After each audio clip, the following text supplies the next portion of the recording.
And welcome for everyone watching. Whoops, wrong button. What's up, everybody? Checking in. This is Joshua Mickle for a brand new episode of Cast It to the King. And as you can see, it's outside. It's a little bit mucky, but we're going to work with it here because it's pretty nice outside here today. So we're going to kick off the show with a few topics. We're going to be talking about the return of Malik Willis. We're going to talk about Will Levis, the Titans, Thunderbolts trailer that just dropped, Transformers, and Kevin Feige's possible involvement over at Sony for future Marvel-related films that they do over at Sony. But first, we're going to start off by talking about the Thunderbolts trailer that just dropped for Marvel Studios, and let's just say it came across as meh to me. Like, this particular trailer actually surfaced online back at D23 for Disney, and even though it was like captured on a camera and someone pretty much like Disney didn't take it down immediately, so they just had it up for the viewership to be able to see it. So I watched this trailer, and this is pretty much the same trailer except for the last shot of the trailer in the actual trailer is that this trailer, it came across as meh to me. Maybe because I'm privy to actually having seen this technically a few months ago, and then this is like the official trailer being dropped online. But it just comes across as meh. I don't know what to make of this. Is this going to be Marvel Studio? Like, that's what initially, when they first announced this movie, they said, can this be Marvel Studios' version of Suicide Squad, essentially, over from DC, but Marvelized, essentially. It comes with a bevy of characters that maybe none of us are really privy to, outside of Red Guardian from Black Widow. You have Black Widow's sister, Elena, I think her name is. You have Ghost from the second Ant-Man movie, and then of course at the center of it all is Winter Soldier with Bucky Barnes, also in play here. So in terms of this particular movie, I don't have any enthusiasm for this movie yet. Maybe a second trailer can definitely get me pumped up for what could happen in the future, but in terms of right now per se, it's a decent trailer. Like, you may get the average movie-going person curious as to what this could be, but in terms of like the pop that this trailer could bring, it doesn't bring that pop, unfortunately, because this, again, just my particular opinion, this trailer comes across as meh, and I'll leave that at that. And the one we've been all waiting for to talk about is the Titans falling to the Green Bay Packers 30-14. Malik Willis showed up, silenced every single critic, every single doubter left on the streets, in the basements, and the houses of Nashville, Tennessee, that claimed to be a Tennessee Titan fan. Malik Willis has arrived, and he is continuing to grow as a passer and as a runner and as a overall NFL quarterback. And the Packers got him for a bag of peanuts because we traded him away for a 7th round pick. I'll start off by just saying, yeah, I'm happy for the man. I'm absolutely happy for him. He was one of the staunchest players that I defended, especially back in 2022, and then going into 2023. Before we drafted Will Levis, is that if you watch the show, I was on the staunchest of beliefs that we should win into 2023, guns a-blazing, and go ahead and give Malik Willis the full year and see what he can do. Give him a proper playbook, give him a proper play calling, schematics, and let him go to work. But in terms of how that went down, Vrabel and company had other ideas, and with Vrabel, that's all you can hang your hat on, is that Mike Vrabel's coaching with the offense is what ruined Malik Willis's development process. Then insert Brian Callahan in this year's offseason program. Looked much better, looked more comfortable and more improved passing the ball and better pocket awareness. Now, the same cannot be said by one Will Levis. He, once again for the third straight week, has committed turnover after turnover after turnover. He has now committed a league-leading 8 turnovers in the NFL through 3 games. Through the first 3 games, 8 turnovers. And another pick six. Another pick six gift wrapped for the defense for the opponent to get 7 free points on. And there's nothing more you can say about Will Levis, because through 3 freaking weeks of this man, he is looking worse and worse as the weeks go by. He's looking worse. He's not going through his reads. When you watch Coach's tape, and I recommend you go and watch the Titans Coliseum podcast. I was just recently a guest on that podcast the other day. And Firestone showed some clips and some Coach's tape. And I also recommend you go to Tic Tac Titans on YouTube. Watch the Coach's tape with Will Levis. He is not going through his reads. He is not hitting the right target. He's not seeing the right target. He's holding the ball too long, and that results in sacks, and that results in turnovers, thus the fumble that happened in the football game that caused the turnover. Now, there were 8 sacks on the day, I want to say. At least 4 of those were because of Will Levis holding the ball too long. At least. The other 4, Nicholas Petit-Frere, the right tackle, should not be starting right tackle anymore. He should not be starting right tackle anymore. The offensive line head coach and Bill Callahan, dubbed the best O-line coach in the NFL.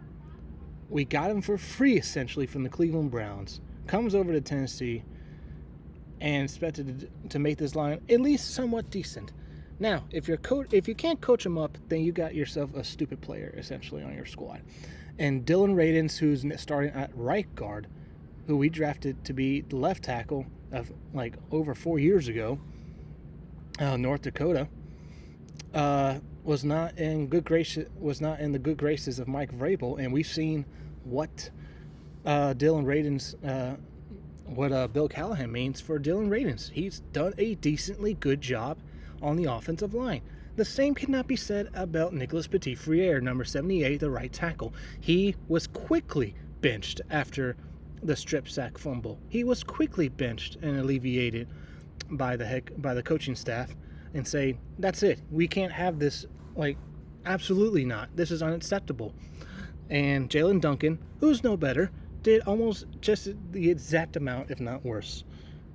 So either Rand Carthon needs to go out there and search the trading fields and see who he can get. See if we can bring back Leroy Watson, who we had in our squad during training camp, or some other tackles that we had during training camp.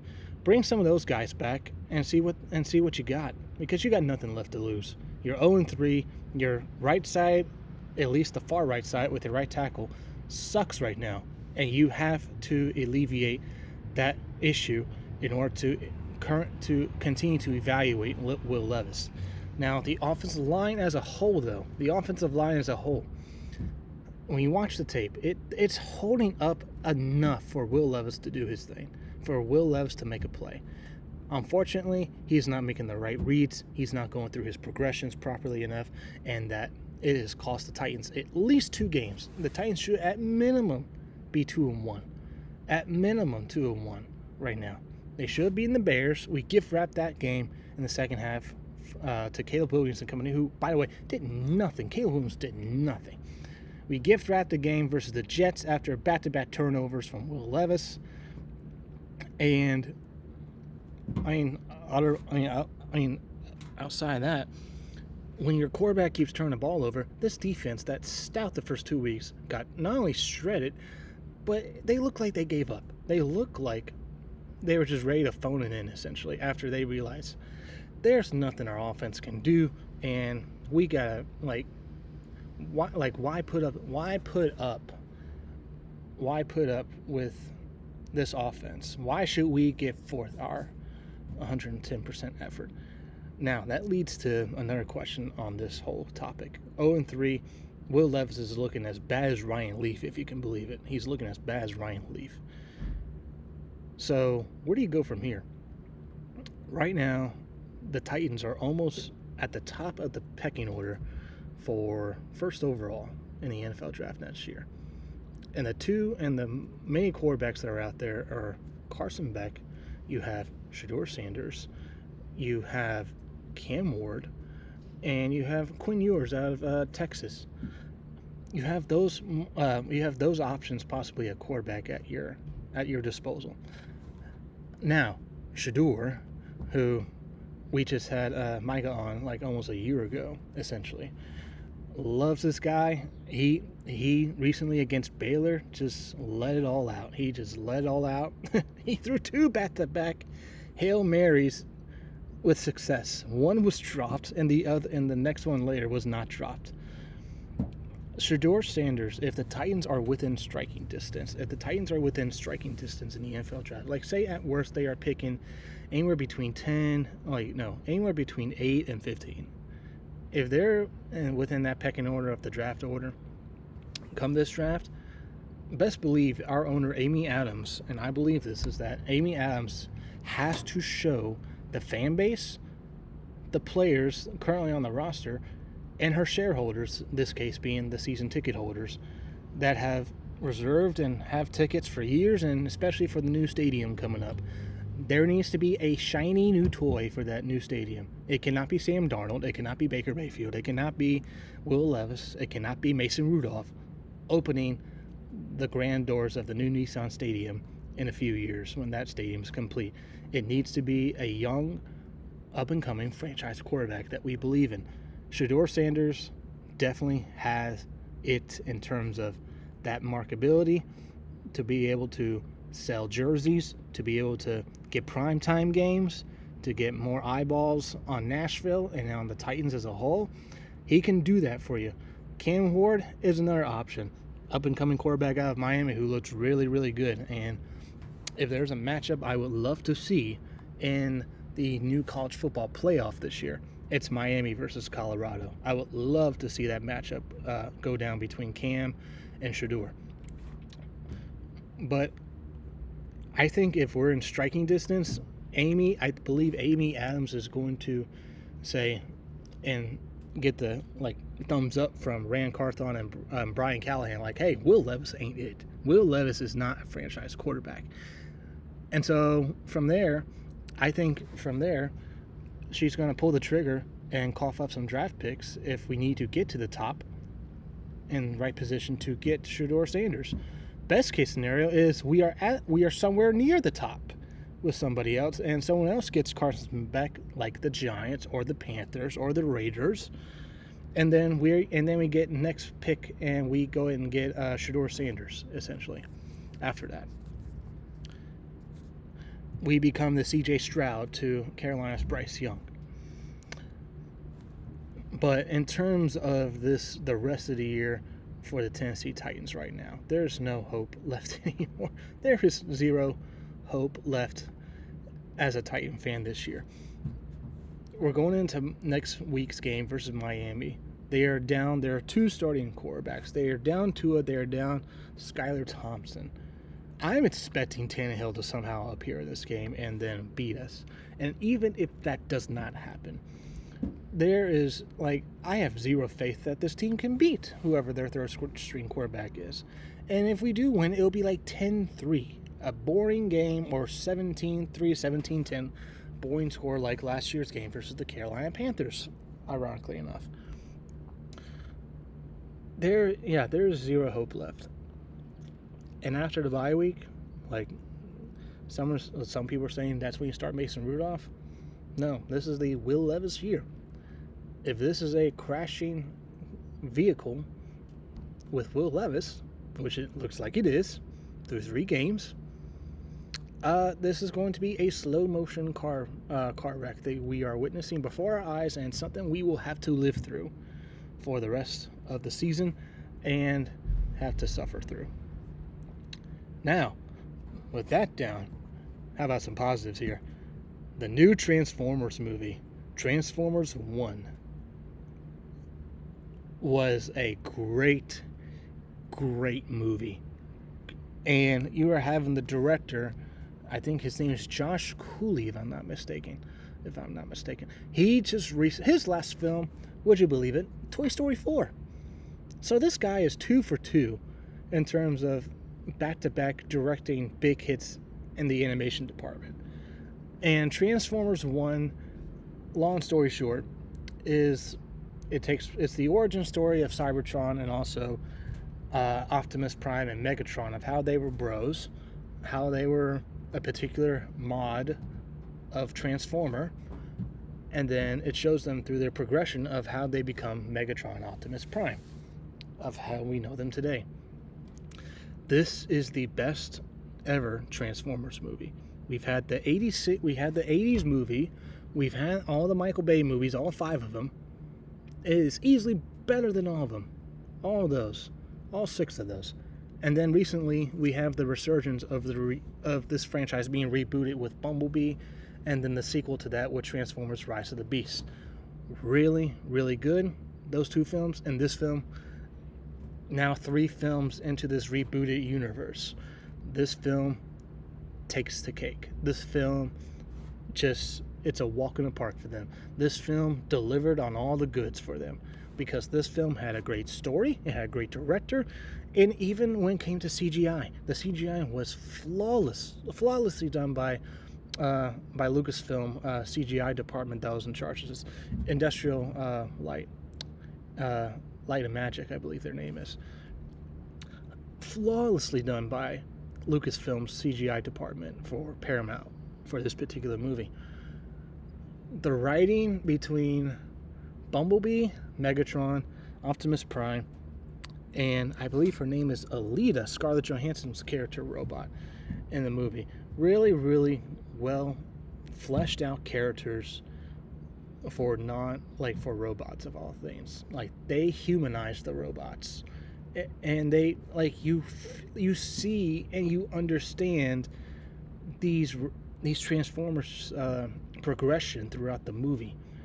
And throughout this movie, like, you see why Megatron becomes the way he is. You see the optimism with Optimus Prime. You see, like, the leader, the stout leader that Alita wants to be. And you see the lightheartedness and, like, kid spirit that Bumblebee is, that we see in the movies. We see that play out here. And by the way, I think it's Keegan Michael Key, the voice of Bumblebee. There is a Key and Peele joke in this movie, and I won't say what it is or where it appears, but this has a Aaron joke in there, sprinkled in there. Missed it the first time. They came up with it the second time, and it was funny to it was like, it works out well for what it is. It's Transformers. Like, there would be a robot that's like Rod, or whatever name the robot was. So, unfortunately, today being Monday, we got the box office returns for this movie. And this movie underperformed. It was clocking in by the studios to be around 30 to 35 million. If you're optimistic, it was going to come around 40 million. This film underperformed, and it got 12 million, around 12 to 15 million total at the box office domestically.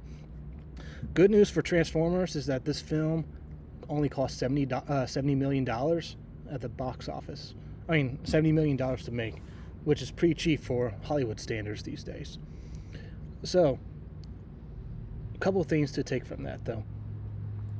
the Transformers films since Bumblebee, Rise of the Beast, and now this movie, it still cannot get over the cloud hanging over. And funny enough, as I say that, rain clouds are actually starting to appear around me. Funny enough, so I gotta make this quick. So there's still this cloud hanging over the Transformers franchise of one man, Michael Bay. He destroyed the reputation of the Transformers IP, ran it into the ground with every film that he made, all the way up to Transformers 5, The Last Night. And then from there, Bumblebee was supposedly a prequel. The studio came out and then said, nope, this is a flat-out reboot. This is a reboot of the whole franchise, and we're going to move forward with this particular version of characters. And the three that we've had, Bumblebee, Beast, and Transformers 1, solid films. Transformers 1 being the best of them. It's going to take, it seems like, unless we have an Elemental situation where last year we had Elementals that come out, horrid opening at the box office, like around in the teens. People were saying, is Pixar done at the box office? And then at the end of its run, it had word of mouth. People kept coming out to see it. People kept coming back to see it, and repeat viewings. The film ultimately made over $500 million worldwide and help and propel Pixar into the positive in terms of money making. So can Transformers 1 have that similar bump? It can. Rise of the Beast didn't lose the company money. Didn't lose Hasbro or Paramount money, because they're talking about their next film after this. The producer came out and said their next film is going to be the CGI G.I. Joe Transformers crossover that they teased a while ago. But in terms of that, you got to hold off on that project, because you have to take the Into the Spider-Verse approach with this. This is a well-acclaimed, critic-loving and fan-loving film with Transformers 1. Into the Spider-Verse was the same way, and it made around $350+ million at the box office. But the studio made a sequel, and from that sequel came, with the positive buzz of the first film, was the hope that the second film would do better. And the second film did do better. It's gotten close, I want to say, anywhere between $500 and $700 million for the sequel across the Spider-Verse. So you have that jump financially at the box office. Paramount needs to do the same thing for Transformers now, with Transformers 1, where they need to announce and quickly put into development a Transformers 2, and make this a trilogy. And then when you have the good graces of the community back, then you can dip your toes into a Transformers G.I. Joe crossover that you teased at the end of Rise of the Beast. And given the track record of Paramount and Hasbro and Transformers since they ditched Michael Bay finally, they've been really good. They have been solidly good with the Transformers IP. Now, we can't say the same thing about, we cannot say the same thing about G.I. Joe. They did the Snake Eyes movie a few years ago. Not good. That was not a good movie. A horrific movie, one might add. But this film, trying to review it and to sum it up, I would say this is not a kids movie. This is a kid-friendly movie. I will equate this to Toy Story 4 and The Incredibles, in my opinion. There are dark themes in this movie. Very dark themes in this movie. And, yeah, it's getting a little dark, in case you probably see them on the screen right now. So, this is PG movie. I don't know how they got away with a PG movie. How did they get away with a PG movie? Because this is 2 films in a row now, back-to-back years, where I've seen a Paramount animation movie, and there's cuss words in this movie. There's cuss words in this movie for a PG movie. How? How did Paramount get away with that with a PG rating? I don't know how. But there are some, like there's stuff that would warrant a PG-13 movie, like rating, and like things that are done in this movie that would warrant a rating. To close this out, they need to go ahead and make a Transformers 2 and then follow that up with a Transformers 3 so you can like earn the fan base back their trust in terms of going forward, like the old, like finally bury the hatchet with the moviegoers that the Michael Bay films are dead, they're buried, we're not doing that anymore, and here's the new going forward. All right, next off the top, and we'll close out with this. We've been talking about recently about Spider-Man 4, and they recently got the director of Shang-Chi to be directing this particular movie recently, and he got the writers from the first 3 movies to come back and writing this. There's been back and forth. If you want to read the reports or listen to some rumors online, there's been some rumors. The thing with Spider-Man 4 that's been going back and forth with this tug-of-war between Marvel and Sony supposedly is this going to be a multiversal film or a street-level film? For those wanting street-level, we're probably going to be waiting to get Daredevil and Kingpin in the Spider-Man 4 movie. If you are Sony, you want a multiversal film, supposedly, to capitalize on the success of No Way Home and Across the Spider-Verse that you just had, which was a big, critically acclaimed movie that some would argue is better than Into the Spider-Verse, probably some would argue the best Spider-Man movie ever made, with Miles Morales and Miguel O'Hara and all those other Spider folks in the movie. Now, what has recently been coming out from Christian Harloff is that there's a new deal in the works for one Kevin Feige to be able to have, like, for him to be able to use Spider-Man in future Marvel films, a la Infinity War, Endgame, and his debut in Captain America Civil War. And so with something like that just popped up, after that news, we recently hear, before this news popped up, that Sony is not greenlighting any more, at this time, they're not greenlighting any more films that are Marvel related, like Morbius, Madam Web, Venom, and others. They are not going into development with any others. They are waiting for Venom 3 and Kraven to come out this year, and then they are going to essentially reevaluate where they are and where they stand.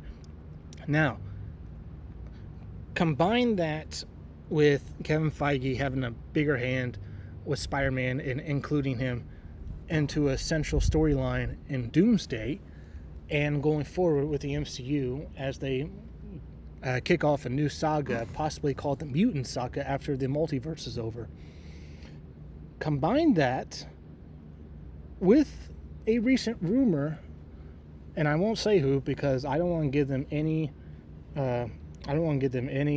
credit whatsoever, because they have been mostly right. I mean, they have been mostly wrong on most cases, but not wrong enough to where it's one account online, My Time to Shine, hello, which that person is just flat out wrong in everything they post. I don't know if it's a he or she. I think it's a she, because I mean, look at the profile picture, I guess, online.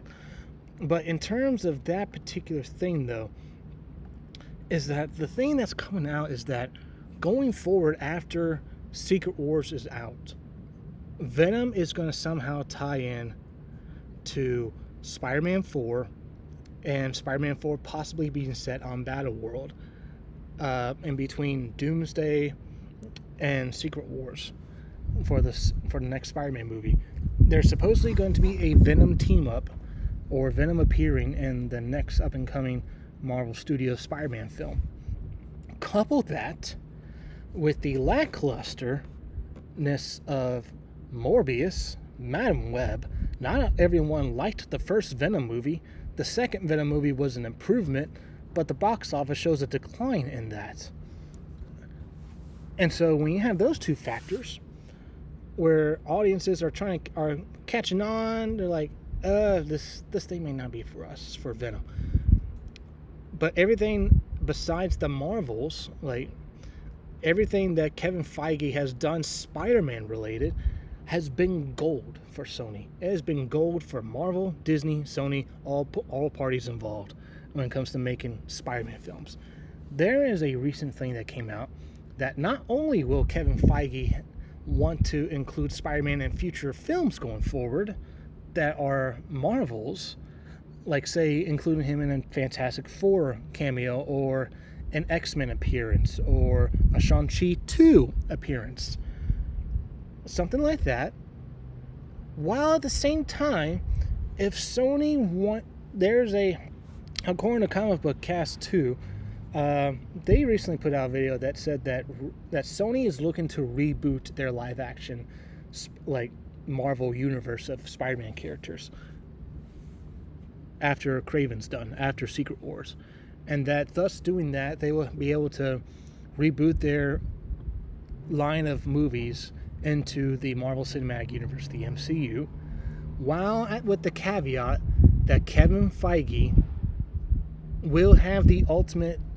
quality control say-so of said project, where the only way that project sees the light of day, the only way the project hits the movie screens, is if it passes his quality approval, like thumbs up.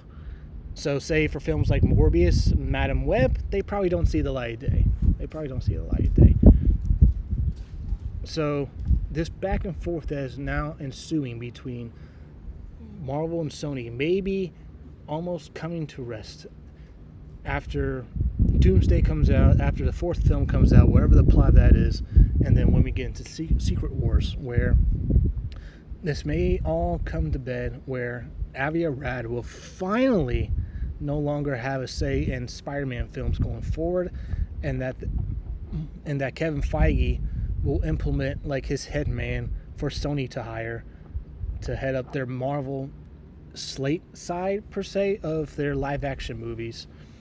Like Brad Windenbaum is over for their television division. He's in charge of Marvel Studios' television projects like Agatha All Along, like the upcoming Daredevil show, and everything else in between TV related. Brad Windenbaum is in charge of all that now. Kevin Feige may be looking to hire someone over there for Sony to have on their payroll, and for him or her to be able to report back to Feige and say, hey, here's what's going on. Let's bounce back some ideas. Does this meet your quality approval? And Feige can say yes or no to that. Or it could be a thing where Feige knows who he's picking. They trust them 100%. He trusts him or her 100%. And that whatever they do, Kevin Feige just automatically, he's going to say yes because this person has the right judgment. So as a fan of Spider-Man, as a fan of these characters growing up, as a fan of these movies, not the bad ones, obviously, but these films, the idea of this is great for the consumer, it's great for the fans, and it's great for the studio. Because the audience has spoken with Morbius and Madam Web. Do not give us lackluster, badly written, badly directed movies, or else we're not going to support you. We're not going to come out and see it. We're just not.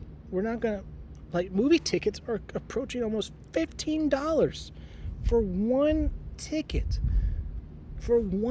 And not everybody in the world has AMC A-List. Not everyone has Regal Unlimited. Not everyone has Cinemark, whatever their thing is. Not everyone, like me, has Movie Pass. They just don't. So the average person spend their ticket when they see this Marvel-related Sony movie that's not featuring Spider-Man. Now their tendency is we're going to hold off. We're going to hold off for a minute. But the moment you slap the association logo of Marvel Studios of their stamp of approval, they're going to say, okay, we know what Marvel Studios can do. We know their track record. It's pretty much 9 out of 10 that they're going to deliver something good for us that we can enjoy and we can be fully entertained with. And that's something that we will all welcome, because it works out for Sony, because for those that don't know, this deal between Marvel Studios and Sony Pictures, the deal was brokered in 2015. Unprecedented at the time. In February 2015, I remember where I was and what time it was. It was 11:55 p.m. February the 9th when this news dropped. Before the clock struck midnight, to February 10th. This news dropped, and the detailing of this deal was very precise. It gave Sony Pictures, quote unquote, final creative control because they owned the license.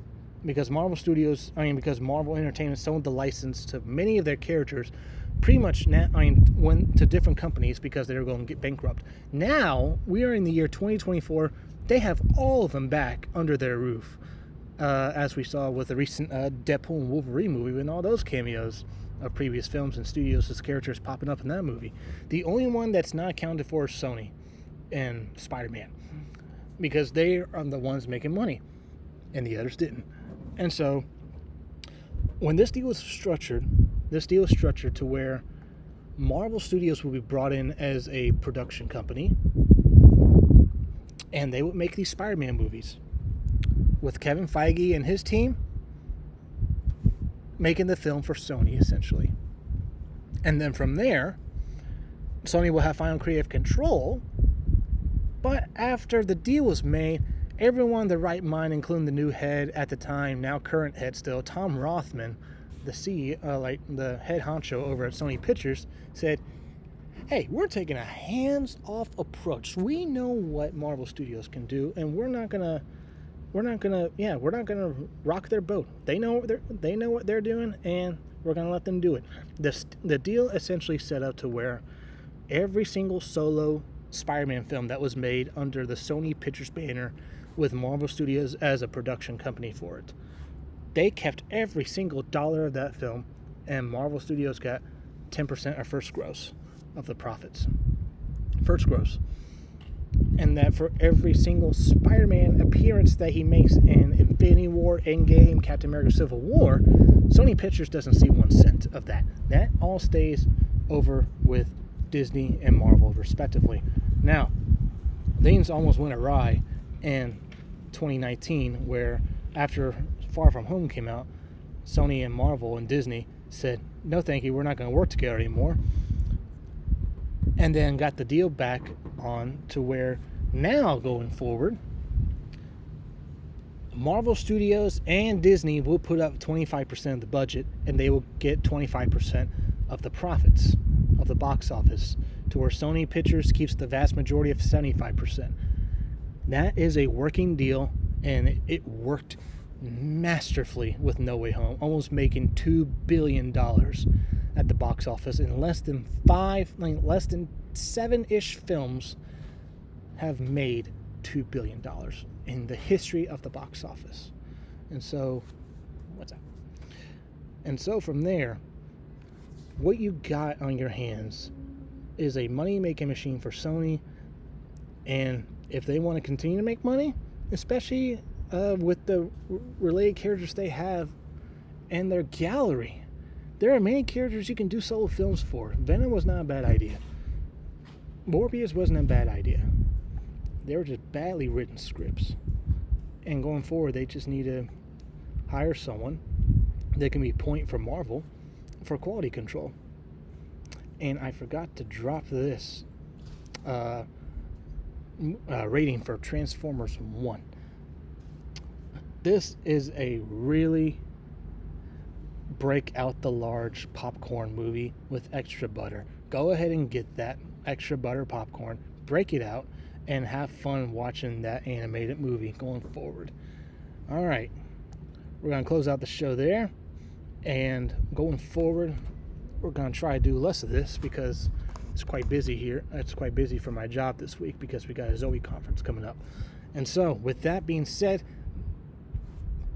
what do you think about all the topics that we just discussed? Do you think Will Levis is the new Ryan Leaf? Do you think he's a bust? Do you think Tennessee should draft one of these top quarterbacks if they have an opportunity to? Or do you think it's just an offensive line thing?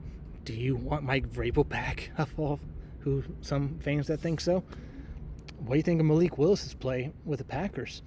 What do you think of Transformers 1? What do you think of the idea of Kevin Feige now having a hand in these Sony-related Marvel films going forward for quality control?